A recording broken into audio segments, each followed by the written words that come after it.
بسم اللہ الرحمن الرحیم۔ السلام علیکم۔ سیکنڈ ایئر آج ہم چیپٹر نمبر 11 سٹارٹ کریں گے، عہد بنو عباس کی خود مختار ریاستیں۔ اس سے پہلے میں آپ سے یہ بات کرنا چاہ رہی تھی بچے کہ آپ لوگوں کا میں نے کل اورل ٹیسٹ آرگنائز کیا تھا آپ کے گروپ میں۔ بہت کم بچوں نے رسپانس دیا، یہ غلط بات ہے۔ آپ لوگ دیکھیں آن لائن سسٹم ہو گیا ہے، کلاس میں تو ٹیچر آپ کے چلے ساتھ آمنے سامنے ہوتے ہیں، پھر کچھ رسپانس لے لیتے ہیں۔ اس میں آپ لوگ خود کوآپریٹ کیا کریں۔ چیپٹر میں نے 1 گھنٹے کے لیے گروپ کھولا، اٹینڈنس تو کافی لوگوں نے بھیجی، لیکن سب سے جب میں نے کوشچن کیے تو آنسرز کم لوگوں نے دیے۔ تو اس کو آپ کوشش کریں، پڑھیں۔ جن بچوں نے آنسرز دیے ان کے بھی بعض بچوں کی مجھے کمیاں نظر آ رہی تھیں، تو محنت کریں نا، ساتھ کا ساتھ ڈیلی جو آپ کو سبق میں پڑھاتی ہوں، لیکچر دیتی ہوں، اس کو پڑھا کریں، یاد کیا کریں، ٹھیک ہے۔ آج چیپٹر 11 سٹارٹ کرنا ہے۔ ہم ریاستیں پڑھیں گے عہد بنو عباس کی: سلطنت ادریسیہ، اغلبیہ، طاہریہ اور صفاریہ، ٹھیک ہے۔ سلطنت ادریسیہ جو ہے، اس کا بانی ادریس بن عبداللہ تھا، اور یہ مغربی افریقہ میں ہارون الرشید کے دور میں قائم ہوئی۔ اسی طرح ہارونی کے دور میں دوسری جو سلطنت قائم ہوئی تھی وہ سلطنت اغلبیہ تھی۔ اس کا بانی ابراہیم بن اغلب تھا، اور یہ شمالی افریقہ میں قائم کی گئی۔ اس کے بعد تیسری سلطنت طاہریہ ہے، جو مامون کے دور میں قائم ہوئی۔ طاہر بن حسین اس کا بانی تھا، اور یہ خراسان میں قائم ہوئی تھی۔ اور چوتھی سلطنت جو آج ہم پڑھیں گے وہ صفاریہ ہے، یعقوب بن لیث صفاری نے قائم کی تھی۔ سجستان، ہرات اور ایران کے بعض علاقوں پر مشتمل یہ سلطنت تھی، ٹھیک ہے۔ تو یہ 4 ریاستیں ہیں جن کو ہم پڑھیں گے۔ مینلی ہم جب خود مختار ریاستوں کو پڑھتے ہیں نا، اب کچھ چھوٹی ریاستیں ہیں اور کچھ پھر بڑی سلطنتیں ہیں، جس طرح سلجوقی اور ایوبی وغیرہ بڑی سلطنتیں ہیں۔ جب ہم خود مختار ریاستوں کو پڑھتے ہیں تو آپ کو کم از کم آبجیکٹیو کے پوائنٹ آف ویو سے یہ پتہ ہونا چاہیے کہ یہ ریاستیں کہاں قائم ہوئیں، کن علاقوں میں قائم ہوئیں، ان کے بانی یا مشہور لیڈرز، ان کے مشہور جو حکمران تھے ریاستوں کے، وہ کون تھے۔ اور پھر ایک اور امپورٹنٹ بات یہ بھی بنتی ہے کہ ان ریاستوں نے اگر کوئی کارنامے انجام دیے علمی ادبی میدانوں میں، یا پھر اسی حوالے سے فتوحات کے حوالے سے، تو وہ بھی آپ کو معلوم ہونے چاہیے، ٹھیک ہے۔ تو یہ جو ریاستیں ہیں ان کو ہم اسی حوالے سے دیکھیں گے، ان کے بانی، ان کے کارنامے کن علاقوں میں قائم ہوئیں، تاکہ اگر آبجیکٹیو کوشچن آتا ہے تو وہ بھی آپ کر سکیں، اس کے علاوہ سبجیکٹیو بھی کر سکیں۔ یہ ہمارا چیپٹر 11 ہے، بنو عباس کے عہد کی خود مختار ریاستیں۔ عباسیوں نے 500 سال تک حکومت کی، جو طویل عرصہ بنتا ہے، لیکن ان 500 سالوں میں شروع کے 8-10 جو حکمران تھے وہ کامیاب، اور آپ یوں کہیں کہ وہ جو ہے نا دور عروج کے حکمران شمار ہوتے ہیں۔ ہم نے جس طرح پڑھا بھی، متوکل تک کا دور جو ہے وہ کسی حد تک پھر بھی دور عروج کے حکمران تھے، کیونکہ حکمران جو تھے، عباسی سلطنت جو تھی اس کی حدود وسیع تھیں، اور ان حکمرانوں کا کنٹرول جو ہے وہ اپنی سلطنت کے سب علاقوں پہ تھا، تو تب تک تو وہ ایک دور عروج کے حکمران شمار ہوتے ہیں۔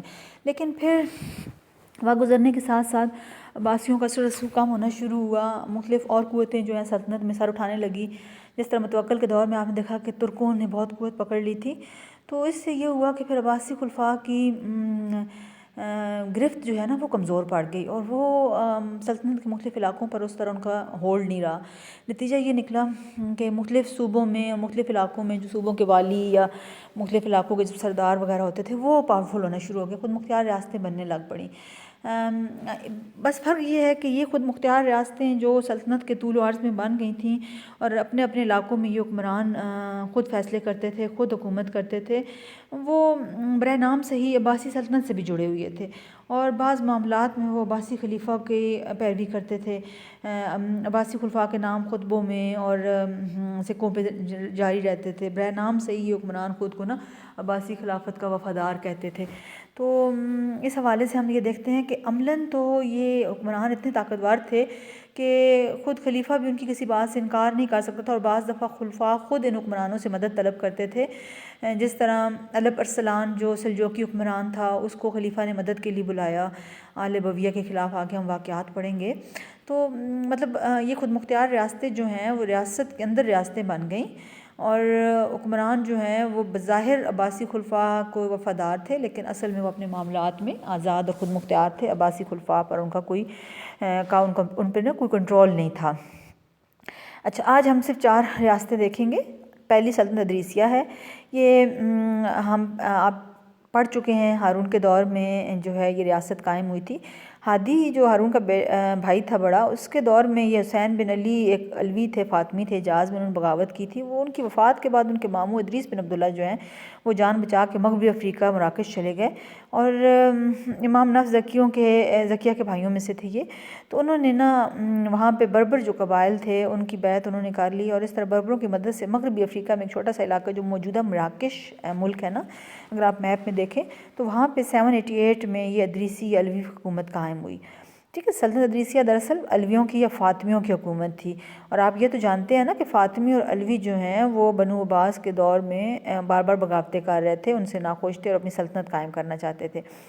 اچھا، اندلس میں جو ہے اموی حکومت تھی اور افریقہ کی ادریسی سلطنت، یہ دونوں سلطنتیں کسی حد تک عباسیوں کے دو مخالف سلطنتیں بن گئی تھیں۔ مراکش کیونکہ جو ہے نا وہ افریقہ کا آخری ملک ہے، اور مراکش سے آگے مراکش کے ساحلوں پہ کھڑے ہو کے آپ کو اندلس کے ساحل موجودہ اسپین کے ساحل نظر آتے ہیں نا، تو اس لیے اندلس میں بنو امیہ کی اور مراکش میں اس وقت علویوں کی حکومت قائم ہو گئی۔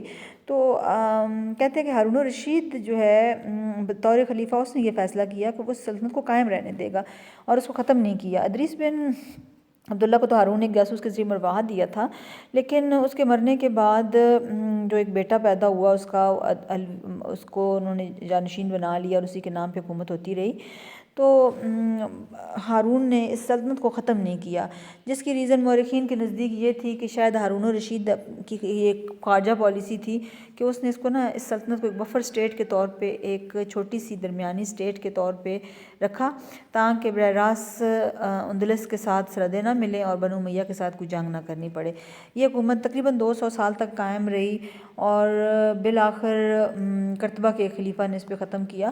اس کا دارالخلافہ فاس تھا، اور یہ بڑا سرسبز و شاداب علاقہ تھا۔ تو یہ ایک چھوٹی سی علوی فاطمی سلطنت تھی جو ہارون کے دور میں قائم ہوئی۔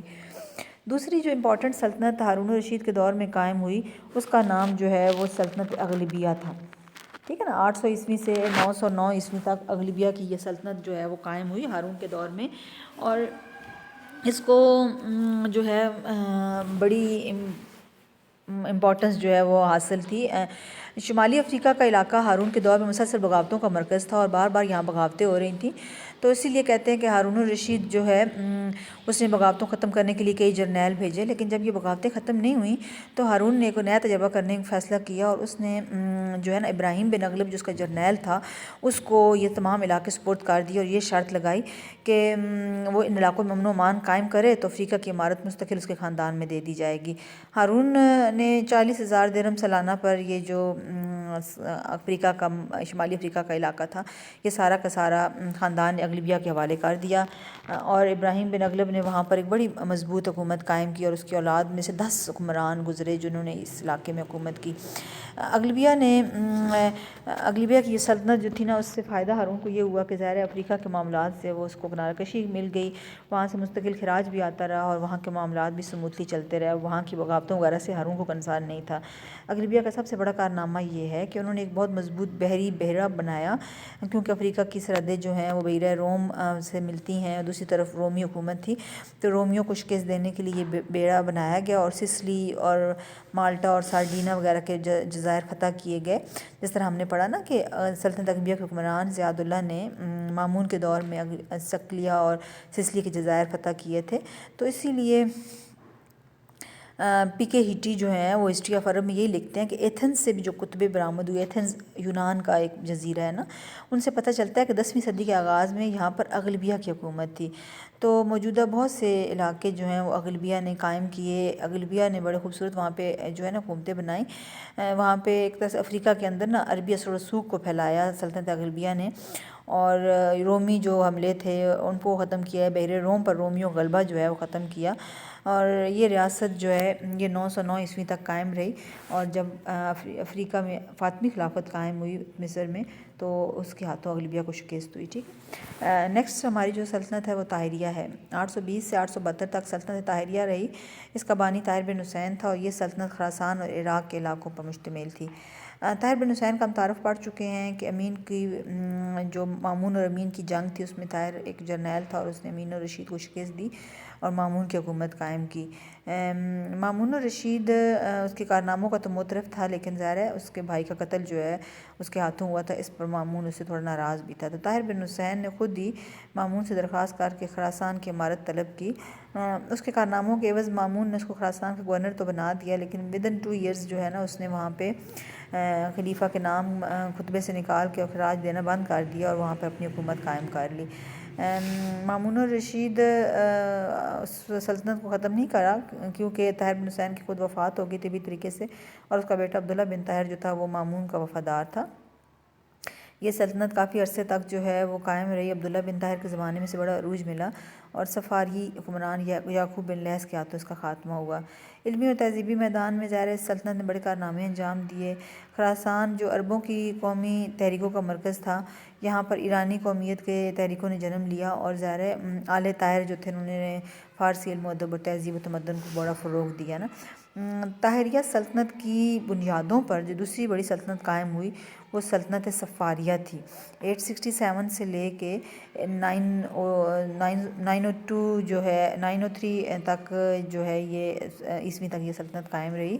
یعقوب بن طاہر اس کا بانی تھا، اور یہ شخص جو تھا یعقوب بن لیث، یہ اس کو ایرانی قبائل کے مائد حاصل تھی، اور اس کو نے سجستان پہ اور ہرات پہ قبضہ کیا۔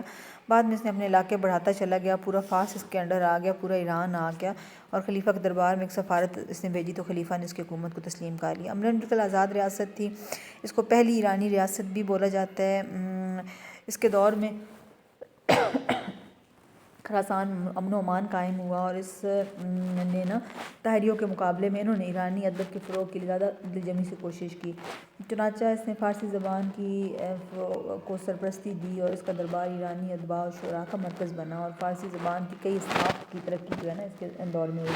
تو یہ 4 ریاستیں ہیں جو اب آج آپ نے پڑھنی ہیں، ٹھیک ہے؟ سلطنت ادریسیہ، غلبیہ، طاہریہ اور صفاریہ۔ ان کو اچھی طرح پڑھ لیں، ان کے بانی یہ کن علاقے میں قائم ہونے کے کیا کارنامے تھے، کیونکہ یہاں سے آپ کے آبجیکٹیو آتے ہیں۔ ان چھوٹی ریاستوں کے سبجیکٹیو کوسچن نہیں بنتے، ٹھیک ہے نا، آبجیکٹیو کے حوالے سے یہ امپورٹنٹ ہے۔